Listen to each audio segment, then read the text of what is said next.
ಎಲ್ರಿಗೂ ನಮಸ್ಕಾರ. ವಿಡ್ಸ್ ಕುಕ್ಕಿಂಗ್ಗೆ ನಿಮಗೆಲ್ಲ ಸ್ವಾಗತ. ನಾನು ಇವತ್ತೊಂದು ವೆಜ್ ರೆಸಿಪಿನ ಶೇರ್ ಮಾಡ್ತಾ ಇದ್ದೇನೆ.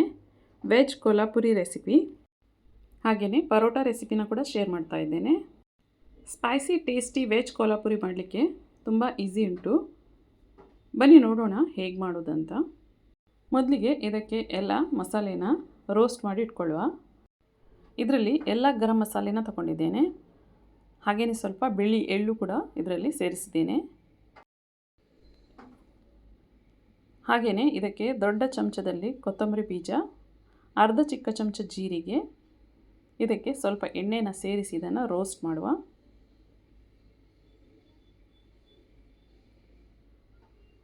ಒಳ್ಳೆ ಪರಿಮಳ ಬರುವವರೆಗೆ ಇದನ್ನು ರೋಸ್ಟ್ ಮಾಡಬೇಕು. ನೋಡಿ, ಈಗ ಇದು ಆಯಿತು. ಇದನ್ನು ತಣ್ಣಗಾದ ನಂತರ ಮಿಕ್ಸಿ ಜಾರ್ಗೆ ಹಾಕ್ತಾ ಇದ್ದೇನೆ. ಇದನ್ನು ಸರಿಯಾಗಿ ಪುಡಿ ಮಾಡಿ ಇಟ್ಕೊಳ್ಳುವ. ಈಗ ಇಲ್ಲಿ ನಾನು 3 ಚಮಚದಷ್ಟು ಒಣ ಕೊಬ್ಬರಿನ ತಗೊಂಡಿದ್ದೇನೆ. ಇದನ್ನು ಸ್ವಲ್ಪ ರೋಸ್ಟ್ ಮಾಡುವ.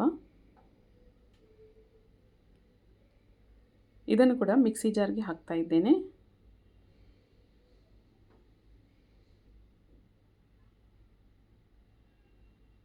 ಹಾಗೆಯೇ ಒಂದು 10 ಗೇರು ಬೀಜನ ನೀರಲ್ಲಿ ಹಾಕಿ ನೆನೆಸಿಟ್ಟಿದ್ದೆ, ಅದನ್ನು ಕೂಡ ಹಾಕುವ.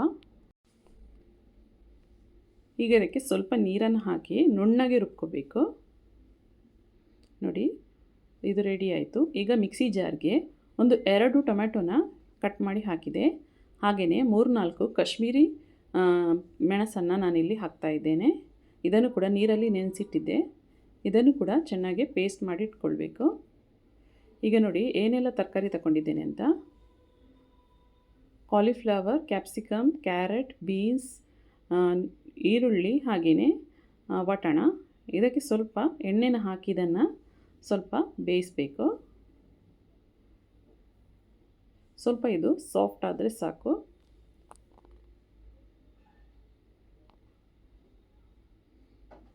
ನೋಡಿ, ಈಗ ಇದು ಆಯಿತು. ಇದನ್ನು ತೆಗೆದೆ. ಅದೇ ಬಾಣಲೆಗೆ ನಾನಿಲ್ಲಿ 2 ಚಮಚದಷ್ಟು ಎಣ್ಣೆನ ಹಾಕಿದೆ. ಎಣ್ಣೆ ಬಿಸಿಯಾದ ನಂತರ ಒಂದು 2 ಈರುಳ್ಳಿನ ಸಣ್ಣಗೆ ಕಟ್ ಮಾಡಿ ಹಾಕಿದೆ.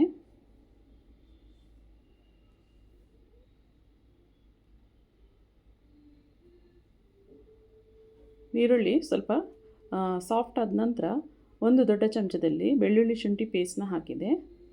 ಅರ್ಧ ಚಿಕ್ಕ ಚಮಚ ಕಾಶ್ಮೀರಿ ಚಿಲ್ಲಿ ಪೌಡರ್ನ ಸೇರಿಸ್ತಾ ಇದ್ದೇನೆ. ಈಗ ಇದಕ್ಕೆ ಗೇರು ಬೀಜದ ಪೇಸ್ಟನ್ನು ಹಾಕ್ತಾ ಇದ್ದೇನೆ. ಸ್ವಲ್ಪ ನೀರನ್ನು ಕೂಡ ಸೇರಿಸ್ತಾ ಇದ್ದೇನೆ. ಚೆನ್ನಾಗಿ ಮಿಕ್ಸ್ ಮಾಡುವ. ಇದರಲ್ಲಿ ಸರಿಯಾಗಿ ಕುದಿ ಬರಬೇಕು. ನಂತರ ಇದಕ್ಕೆ ಟೊಮೆಟೊ ಹಾಗೂ ಕೆಂಪು ಮೆಣಸಿನ ಪೇಸ್ಟನ್ನು ಕೂಡ ಹಾಕ್ತಾ ಇದ್ದೇನೆ. ಇದನ್ನು ಕೂಡ ಮಿಕ್ಸ್ ಮಾಡುವ. ಈಗ ಇದಕ್ಕೆ ರುಚಿಗೆ ತಕ್ಕಷ್ಟು ಉಪ್ಪನ್ನು ಸೇರಿಸ್ತಾ ಇದ್ದೇನೆ. ಮೇಲಿಂದ ಒಂದು 2 ಕಾಯಿ ಮೆಣಸನ್ನು ಸಣ್ಣಗೆ ಕಟ್ ಮಾಡಿ ಹಾಕಿದೆ. ಈಗ ಇದಕ್ಕೆ ಮುಚ್ಚಳ ಇಟ್ಟು ಇದನ್ನು ಸರಿಯಾಗಿ ಕುದಿಸಬೇಕು. ನೋಡಿ, ಇದರಲ್ಲಿ ಸರಿಯಾಗಿ ಕುದಿ ಬಂತು. ಒಮ್ಮೆ ಹೀಗೆ ತಿರುಗಿಸುವ. ನಂತರ ಇದಕ್ಕೆ ಸ್ವಲ್ಪ ಬೇಯಿಸಿಟ್ಟಂತಹ ಎಲ್ಲ ತರಕಾರಿನ ಹಾಕ್ತಾ ಇದ್ದೇನೆ. ಚೆನ್ನಾಗಿ ಮಿಕ್ಸ್ ಮಾಡುವ.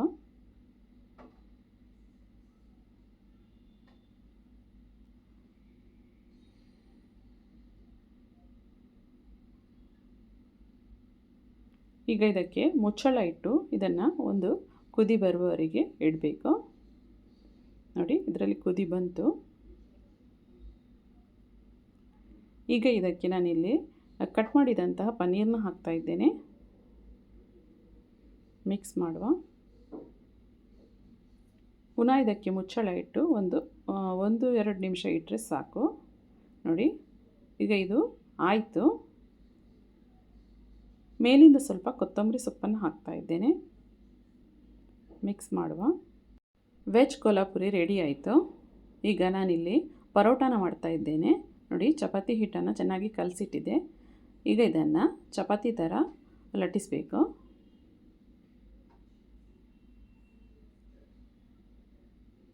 ಈಗ ನೋಡಿ, ನಾನು ಇದನ್ನು ಕಟ್ ಹಾಕ್ತಾ ಇದ್ದೇನೆ. ಹೀಗೆ ಸರಿಯಾಗಿ ಕಟ್ ಹಾಕಬೇಕು. ನಂತರ ಮೇಲಿಂದ ಸ್ವಲ್ಪ ತುಪ್ಪ ಹೀಗೆ ಸ್ಪ್ರೆಡ್ ಮಾಡಬೇಕು. ಸ್ವಲ್ಪ ಇಲ್ಲಿ ನಾನು ಹಿಟ್ಟನ್ನು ಸ್ಪ್ರಿಂಕಲ್ ಮಾಡ್ತಾ ಇದ್ದೇನೆ. ಈಗ ಇದನ್ನು ಹೀಗೆ ಮಾಡಿ ಇದನ್ನು ರೋಲ್ ಮಾಡಬೇಕು. ಇದನ್ನು ಪುನಃ ಹಿಟ್ಟು ಸ್ವಲ್ಪ ಹಾಕಿ ಲಟ್ಟಿಸ್ಕೋಬೇಕು.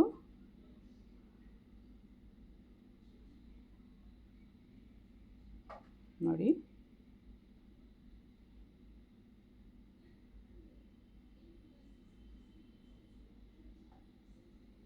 ನೋಡಿ ಸರಿ ರೌಂಡಾಗಿ ಬರುತ್ತದೆ.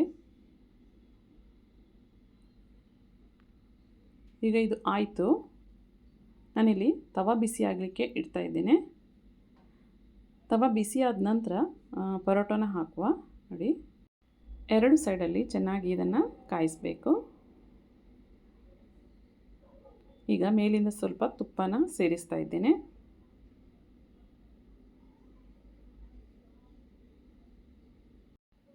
ನೋಡಿ, ಈಗ ಇದು ಎರಡು ಸೈಡಲ್ಲಿ ಚೆನ್ನಾಗಿ ರೋಸ್ಟ್ ಆಯಿತು.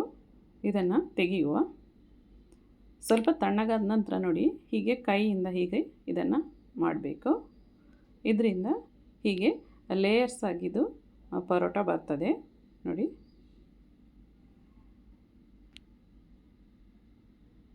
ಪರೋಟ ರೆಡಿ ಆಯಿತು. ಈಗ ಇದನ್ನು ಬಾಜಿಯೊಟ್ಟಿಗೆ ಸರ್ವ್ ಮಾಡುವ.